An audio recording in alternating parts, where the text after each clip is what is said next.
हरियानगर नाम का एक गांव था।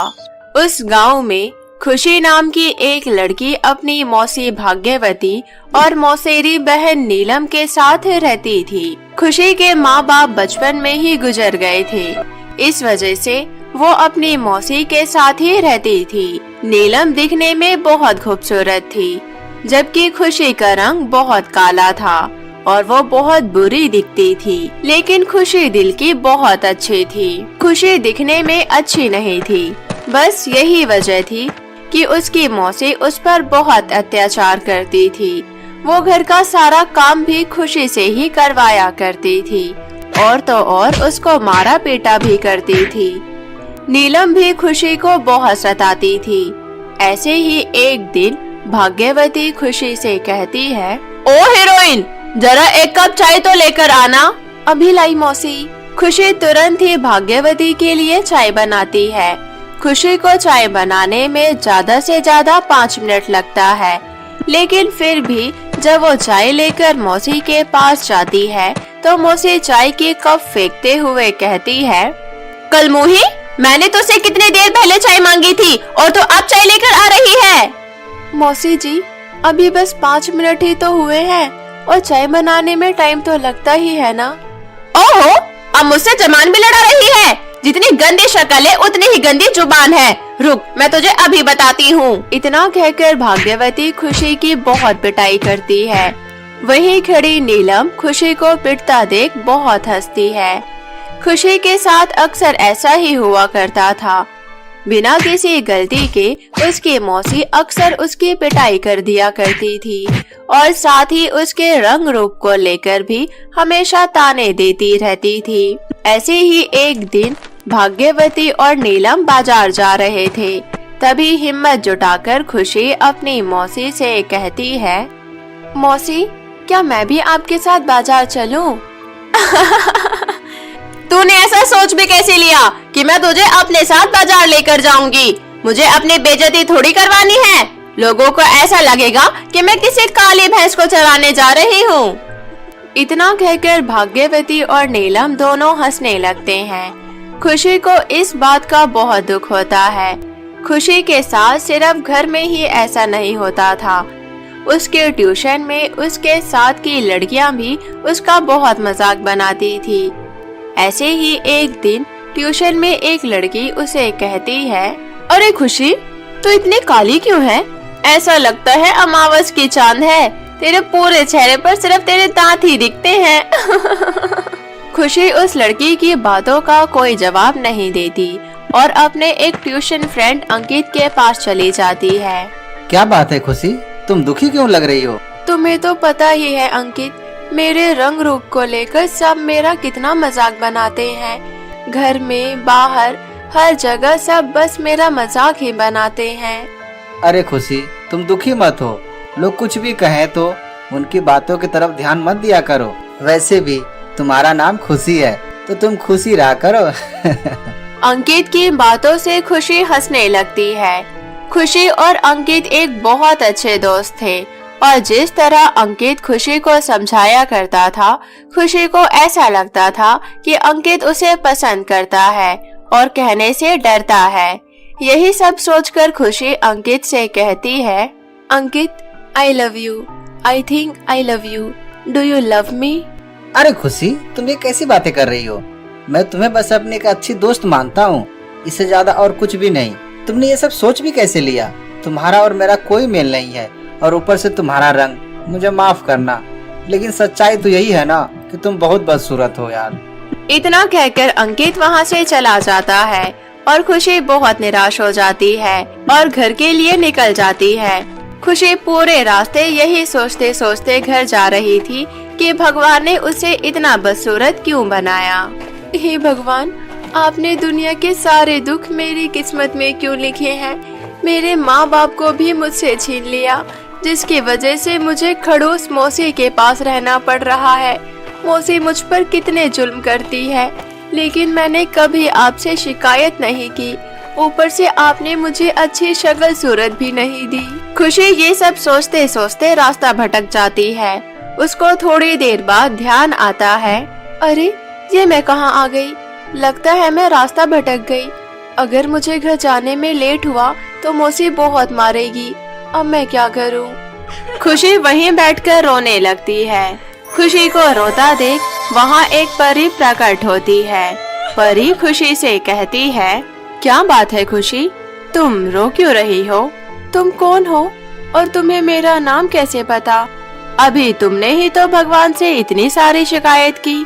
मुझे भगवान ने ही भेजा है तुम्हारी मदद करने के लिए। तुम चिंता मत करो, मैं तुम्हारी मदद जरूर करूंगी। मेरे पास तुम्हारे लिए कुछ है। इतना कहकर वो परी खुशी को एक जादुई लिपस्टिक देती है और कहती है, ये लो जादुई लिपस्टिक।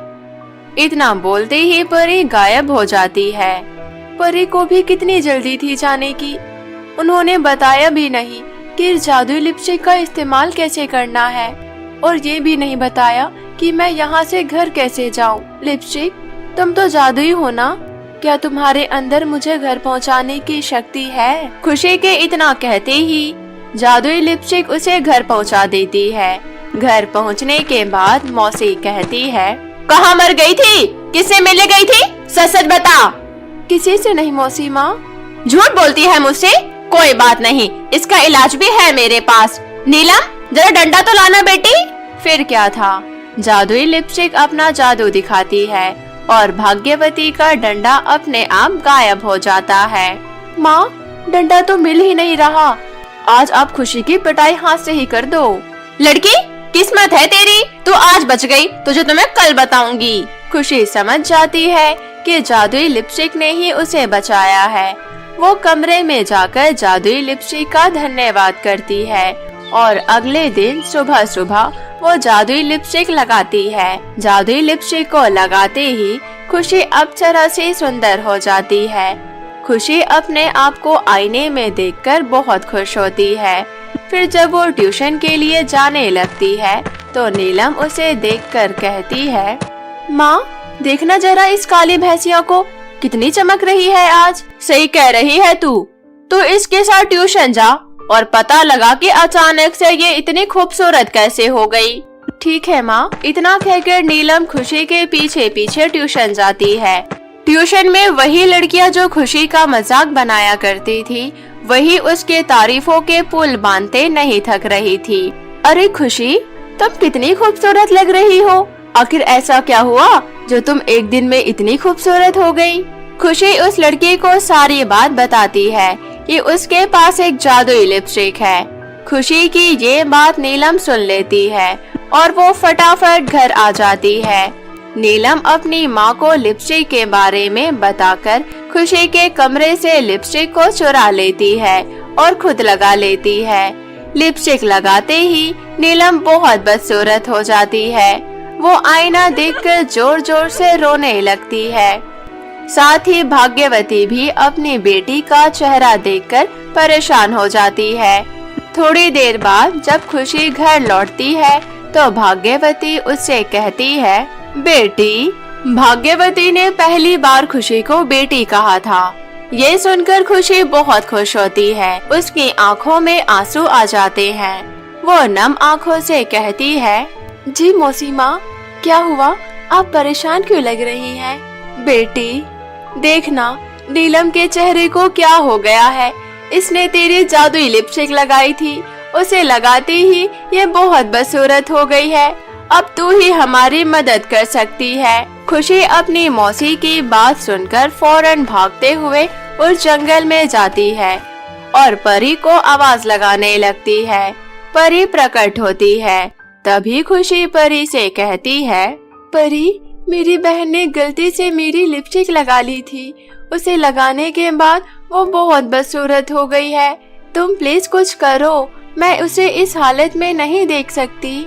तुम चिंता मत करो खुशी, मैं तुम्हें दूसरी जादुई लिपस्टिक देती हूँ। तुम इसे लेकर अपनी बहन को लगा देना। परी खुशी को दूसरी जादुई लिपस्टिक देती है। उसे लेकर खुशी भागते हुए घर जाती है और अपनी बहन को दूसरी जादुई लिपस्टिक लगाने को कहती है। दूसरी जादुई लिपस्टिक लगाकर नीलम बिल्कुल ठीक हो जाती है, पहले की तरह। तुम्हारा बहुत बहुत शुक्रिया मेरी बहन, मुझे माफ कर दो। मैंने तुम्हारी लिपस्टिक चुराई और मैंने तुम्हारे साथ बहुत बुरा व्यवहार भी किया है। इसके बावजूद तुमने मेरी मदद की। तभी भाग्यवती भी आंखों में आंसू लेकर खुशी से माफी मांगती है। उस दिन के बाद से भाग्यवती खुशी को भी नीलम की ही तरह प्यार देने लगती है। फिर जब दोनों बहनें ट्यूशन जाती है तो खुशी के पास अंकित आता है और बोलता है, खुशी, मुझे माफ कर दो। जाने अनजाने में मैं तुम्हारे प्यार को नहीं समझ पाया, मुझे माफ कर दो। सच तो ये है अंकित कि तुम्हें मुझसे नहीं मेरी खूबसूरती से प्यार है। तुम इसलिए दोबारा मेरे पास आए हो। मुझे माफ कर दो। अब मैं तुमसे प्यार तो दूर की बात है, दोस्ती भी नहीं रखना चाहती। घमंडी सूरज और नाराज चांद। बहुत समय पहले की बात है। मिर्जापुर नाम के गांव में सूरज के अस्त होने का समय हो गया था और चांद के निकलने का। तभी सूरज चांद से कहता है, अरे भाई, एक बात बताओ, जब भी तुम आते हो तो कोई तुम्हें आदर सम्मान देकर प्रणाम क्यों नहीं करता? ऐसा बिल्कुल भी नहीं है भाई, कई लोग मुझे भी प्रणाम करते हैं। मैं तो जब भी आता हूँ तो पूरी दुनिया जल चढ़ाकर और सूर्य नमस्कार करके मेरा स्वागत करती है, किंतु मैंने आज तक किसी को भी तुम्हारा स्वागत करते हुए नहीं देखा। चांद और सूरज के वार्तालाप मिर्जापुर गांव के निवासी सुन रहे थे। तभी विकास कहता है, हम तो सिर्फ सूरज को ही अपना भगवान मानते हैं, चांद हमारे लिए कुछ नहीं है।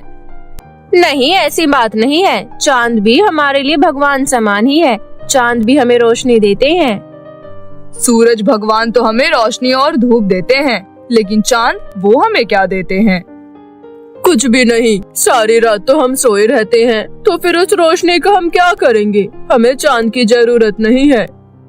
हाँ, अगर चांद नहीं भी आएगा तो हमें कोई फर्क नहीं पड़ेगा। हाँ, उसका होना ना होना एक ही बात है। तुम ये क्यों भूल रहे हो कि करवा चौथ वाले दिन इनकी पूजा करके तुम्हारे लिए रखा गया व्रत पूरा होता है। लेकिन शुरुआत तो सूरज भगवान की पूजा से ही होती है। गांव वालों की ये बातें चांद और सूरज बड़े ध्यान से सुन रहे थे। उनकी बातें सुनकर सूरज तो खुश हो गया, लेकिन चांद के मुंह पर उदासी छा गई।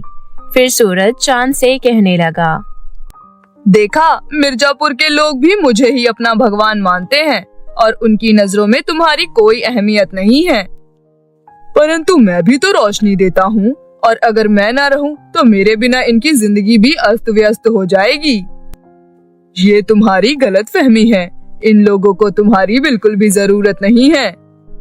अगर मेरी जरूरत किसी को नहीं है तो ठीक है, आज के बाद मैं आऊंगा ही नहीं। इसके बाद चांद वहाँ से चला जाता है और उसके जाते ही सारे गांव में अंधेरा छा जाता है। वैसे तो आसमान में कुछ सितारे होते हैं, लेकिन उनकी रोशनी ना के बराबर ही थी। अंधेरा इतना ज्यादा होता है कि किसी को भी कुछ दिखाई नहीं देता। मिर्जापुर गांव में बुआई का समय शुरू हो गया था, इसलिए किसानों को सुबह जल्दी उठकर खेतों में जाना होता है। लेकिन चांद के ना होने से बाहर घनघोर अंधेरा होता है। अरे ममता, जल्दी से उठ जाओ, आज खेत की बुआई करने जाना है। जल्दी से उठ जाओ वरना देर हो जाएगी तो बाहर धूप बहुत तेज हो जाएगी, फिर खेतों में काम करना मुश्किल हो जाएगा। हाँ, बुआई के लिए ही तो जाना है, लेकिन बाहर बहुत अंधेरा है। आप भी सो जाओ जी, और मुझे भी सोने दो। मुझे लगता है बाहर सुबह होने वाली है, अब हमें चलना चाहिए। अरे वो तो आप सही कह रहे हो जी, पर बाहर बहुत अंधेरा है, हम जाएंगे कैसे? ठीक है, फिर बाद में ही चलते हैं। इसके बाद दोनों सुबह का इंतजार करने लगे। फिर जब सुबह हुई तो दोनों खेतों के लिए निकल पड़े, लेकिन थोड़ी ही देर में सूरज सर पर आ गया और खेतों में काम करना मुश्किल हो गया। बहुत गर्मी हो रही है जी, चलो घर चलते हैं, कल सुबह जल्दी आकर काम कर लेंगे। हाँ, तुम सही कह रही हो, इस भयानक गर्मी में तो हालत खराब हो गई। अगले दिन जब वो दोबारा काम के लिए उठते हैं तो बाहर बहुत अंधेरा होता है और बाद में जब काम पर जाते हैं तब तक तेज धूप हो जाती है। इस समस्या से परेशान होकर विकास सूरज भगवान से कहता है, हे सूर्य देव, अगर आप रात को भी उपस्थित रहें तो हमें कभी भी चांद की जरूरत नहीं पड़ेगी। और हम केवल आपकी ही पूजा करेंगे। उसके बाद विकास और ममता घर वापस आ जाते हैं। अरे जल्दी से खाना बना दो, मुझे बहुत तेज भूख लगी है, नींद आ रही है, सोना भी है। लेकिन अभी तो दिन हो रहा है जी, क्या अभी से खाना बना दूं? हाँ, मुझे लगता है आज रात नहीं होगी। तुम जल्दी से खाना बना दो, मुझे बहुत भूख लगी है। अच्छा ठीक है, बना देती हूँ। ममता खाना बनाकर लाती है और फिर दोनों बैठकर खाना खा लेते हैं। लेकिन तब भी रात नहीं होती और दोनों सोने के लिए चले जाते हैं। बहुत गर्मी हो रही है, बिल्कुल भी नींद नहीं आ रही। ऐसा करता हूँ, जाकर नहा लेता हूँ। इसके बाद विकास नहाने चला जाता है। नहाने के बाद भी बहुत गर्मी लग रही है। तभी बाहर शोर होता है। विकास और ममता बाहर निकलकर देखते हैं तो राजू का बेटा पप्पू बेहोश पड़ा हुआ था। राजू रो रहा था। क्या हो गया मेरे बच्चे? कोई जल्दी से पानी लाओ। फिर ममता जल्दी से पानी लाकर पप्पू के मुंह पर छिड़काव करती है। कुछ ही देर में पप्पू होश में आ जाता है। लगता है दिन रात धूप लगने की वजह से ये बेहोश हो गया है। इसके बाद सभी सोने के लिए चले जाते हैं, लेकिन गर्मी की वजह से किसी को भी नींद नहीं आ रही थी। लोगों की सारी रात ऐसे ही कट जाया करती। इतनी गर्मी में तो हम लोग मर ही जाएंगे। काश सूरज ढल जाता तो इतनी गर्मी ना होती और हम लोग चैन से सो पाते। चुप रहो तुम, थोड़ी सी गर्मी सहन नहीं कर सकती? ऐसे ही एक हफ्ता बीत जाता है, लेकिन मिर्जापुर के लोग बिल्कुल भी चैन से नहीं सो पाते और देखते ही देखते कई लोगों की तबीयत बिगड़ने लगती है। ये सब तुम्हारे कारण ही हो रहा है। ना तो तुम चांद का अपमान करते और ना तो वो यहाँ से जाते। इसके बाद विकास बाहर जाकर सूर्य देवता से प्रार्थना करता है। हे सूर्य देवता, अब से आप केवल दिन में ही रहिए। हम आपकी गर्मी सहन नहीं कर पा रहे हैं। रात को हमें चांद की ही जरूरत है। इसके बाद विकास और सभी गांव वाले चंद्रदेव को पुकारने लगते हैं। हे चंद्रदेव, हमें माफ कर दीजिए। हमें आपकी भी उतनी ही जरूरत है जितनी सूरज की। हाँ चंद्रदेव, जहाँ दिन सूरज के बिना अधूरा है, वहीं रात आपके बिना अधूरी है। अब से हम आपकी भी उसी तरह पूजा करेंगे जिस तरह सूर्य देव की करते हैं। ठीक है, मैं रात में तुम लोगों को रोशनी देने के लिए फिर से उपस्थित रहूंगा। इसके बाद सूर्य देव भी वहाँ आ जाते हैं। मुझे माफ कर दो मेरे भाई। अब मुझे समझ आ गया है कि जितनी जरूरत इस दुनिया को मेरी है, उतनी ही तुम्हारी भी है। उसके बाद सूरज ढल गया और अंधेरा होने लगा। तब चांद ने अपनी रोशनी चारों ओर बिखेर दी। इसके बाद सभी गांव वालों ने सर झुकाकर चांद का स्वागत किया। सभी गांव वाले पूरे एक हफ्ते बाद चैन की नींद सोए। हेलो दोस्तों, आज जो मैं आपको कहानी सुनाने जा रही हूँ वो कहानी है सोने चांदी की चूड़ियों की नदी की। तो चलिए दोस्तों, देखते हैं आज की ये कहानी। बहुत समय पहले कनिका और राधा नाम की दो बहनें अपनी सौतेली माँ सावित्री के साथ रहती थीं। सावित्री की अपनी भी एक बेटी थी जिसका नाम खुशी था।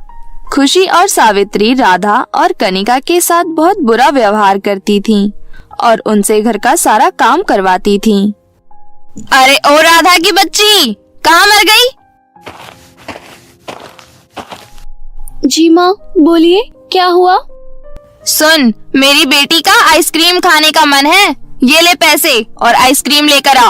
और हाँ, चॉकलेट फ्लेवर ही लाना। माँ, आइसक्रीम खाने का मन तो मेरा भी है। आप थोड़े से पैसे और दे दो ना। राधा के इतना कहते ही सावित्री राधा को बहुत तेज थप्पड़ मारती है और धक्का मारकर नीचे गिरा देती है। जब देखो मेरी बेटी की चीजों पर नजर लगाती रहती है। खड़ी हो और मेरी बेटी के लिए आइसक्रीम लेकर आ। रोते रोते राधा वहाँ से चली जाती है। रास्ते में राधा मन ही मन कहती है, पिताजी ने अपनी खुशी के लिए दूसरी शादी कर ली। खुद तो वो मजे से शहर में है, लेकिन यहाँ पर मेरी और दीदी की जिंदगी सौतेली माँ ने नर्क बना रखी है। राधा सुनसान सड़क पर अकेली चल रही थी। तभी पीछे से एक चोर आता है और उसके पैसे छीनकर भाग जाता है। अरे चोर, पकड़ो चोर को, मेरे पैसे लेकर भाग रहा है, कोई पकड़ो उसे। लेकिन तब तक बहुत देर हो चुकी थी। चोर बहुत दूर भाग चुका था। हे भगवान, अब मैं क्या करूं? अब मैं आइसक्रीम कैसे खरीदूंगी? और अगर मैंने आइसक्रीम नहीं खरीदी तो माँ मुझे बहुत मारेगी और मेरी बातों का विश्वास भी नहीं करेंगी। लेकिन राधा हिम्मत करके आइसक्रीम की दुकान पर जाती है और आइसक्रीम वाले से कहती है, अंकल जी, एक चॉकलेट वाली आइसक्रीम दे दो। जरूर बेटा, लाओ पैसे दो। अंकल जी, मेरे पास पैसे नहीं हैं। मैं क्या यहाँ पर फ्री में लंगर बांट रहा हूँ? जब देखो मुंह उठाकर आ जाता है कोई भी। जा यहाँ से, पता नहीं कहाँ कहाँ से आ जाते हैं। थोड़ी देर बाद राधा घर पहुँचती है। क्यों री कलमोही, इतना समय क्यों लग गया आने में? और आइसक्रीम कहाँ है? माँ, वो आइसक्रीम। क्या वो कर रही है? कहाँ है आइसक्रीम? जल्दी बता। माँ, एक चोर सारे पैसे छीन कर ले गया, मैं आइसक्रीम नहीं खरीद पाई। अरे माँ, ये देखो कितना झूठ बोल रही है, उन पैसों से इसने खुद ही आइसक्रीम खा ली होगी। दोनों माँ बेटी मिलकर राधा को पीटने लगती हैं। आज पूरे दिन तुझे खाना नहीं मिलेगा, जा यहाँ से और घर का काम कर, हरामखोर कहीं की। रोते रोते राधा अपनी बड़ी बहन कनिका के पास आती है और सारी बात बताती है। बहन, तुम रो मत, मुझे पता है तुमने ऐसा नहीं किया। दीदी, हमें इन दोनों से कैसे छुटकारा मिलेगा? इन दोनों ने हमारी जिंदगी नर्क बना रखी है। तो चिंता मत कर बहन, बहुत जल्दी सब कुछ ठीक हो जाएगा। दोनों बहनें मिलकर घर का सारा काम करती हैं। थोड़ी देर बाद कनिका सावित्री के पास जाती है और कहती है, माँ, घर का सारा काम हो गया, अब हमें खाना दे दो और राधा का भी खाना दे दो। अभी राधा छोटी है, उससे गलती हो गई, उसकी तरफ से मैं आपसे माफी मांगती हूँ। आगे से कभी भी वो ऐसा नहीं करेगी। माँ, आप राधा को खाना मत देना, उसने मेरी आइसक्रीम खाई है, उसको आप खाना मत देना। और आप अगर उसको खाना दोगे तो मैं खाना नहीं खाऊंगी। अरे मेरी प्यारी गुड़िया, ऐसे मुंह मत फुलाओ, मैं उसको खाना नहीं दूंगी बेटा। इतना कहकर सावित्री कनिका को एक रोटी देती है। ये पकड़ एक रोटी और जा यहाँ से, और अगर अब कुछ बोलेगी तो तेरा भी खाना बंद कर दूंगी मैं। कनिका एक रोटी लेकर राधा के पास आती है और कहती है, राधा, खाना खा ले, मैंने तो खा लिया, एक रोटी मैंने तुम्हारे लिए बचा दी है, ये तुम खा लो, लेकिन माँ को मत बताना कि मैंने तुम्हें रोटी दी थी। आप झूठ बोल रही हो दीदी, मुझे पता है आपने कुछ नहीं खाया है, ये रोटी आप ही खा लो, मुझे बिल्कुल भूख नहीं है। अच्छा ठीक है, एक काम करते हैं, इसे आधा आधा खा लेते हैं। दोनों बहनें उस रोटी को आधा आधा खा लेती हैं और रोटी खाकर चुपचाप सो जाती हैं। अगले दिन सावित्री राधा और कनिका को अपने पास बुलाती है और कहती है, सुनो तुम दोनों, ये लो पैसे और बाजार से जाकर फल और सब्जियां ले आओ।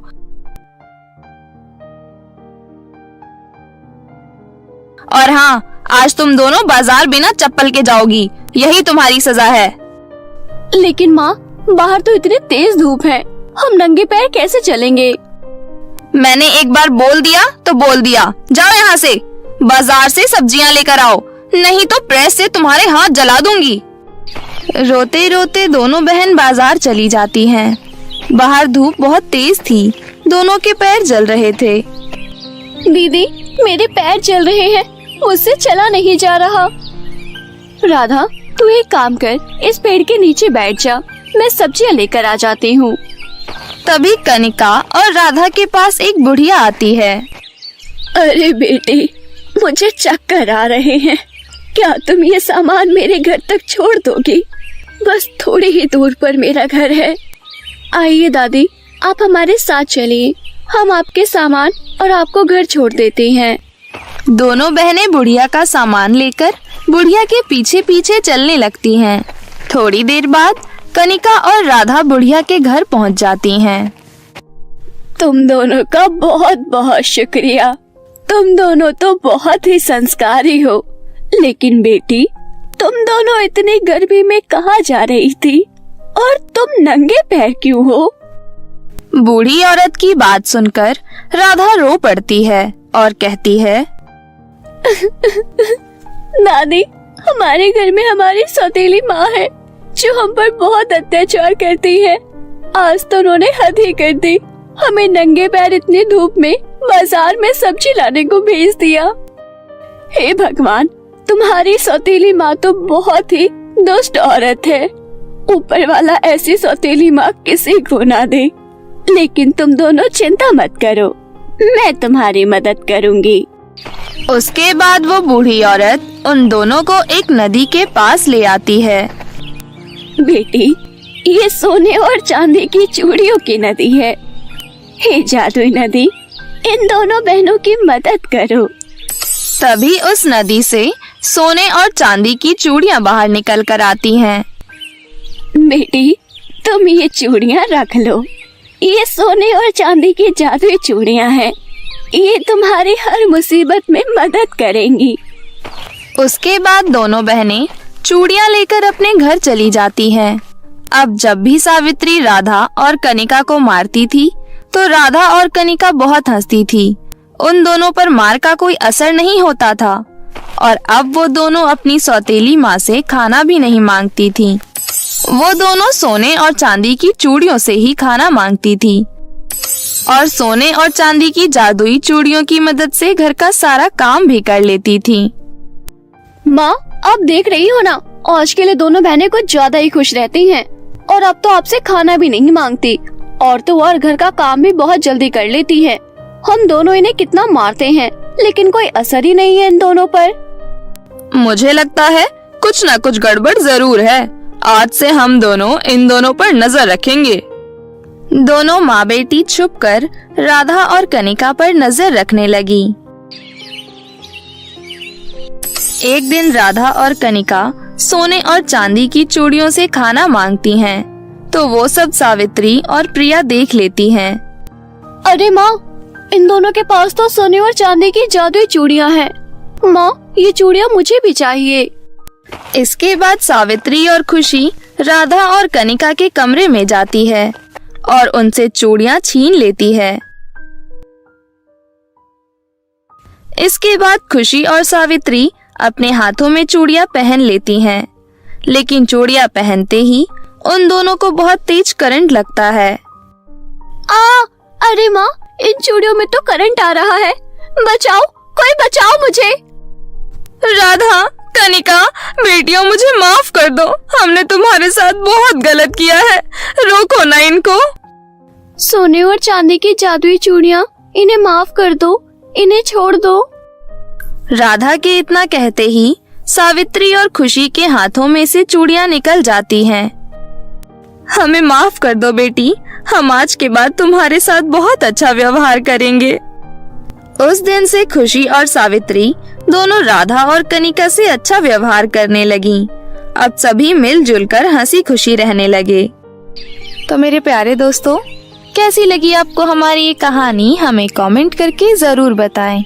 और हाँ दोस्तों, अगर आपने अभी तक हमारे चैनल को सब्सक्राइब नहीं किया है तो जल्दी से नीचे लाल बटन दबाकर सब्सक्राइब कर लें और हाँ, बेल आइकन दबाना ना भूलें। तो मिलते हैं फिर किसी नई कहानी के साथ। तब तक आप अपना ख्याल रखें।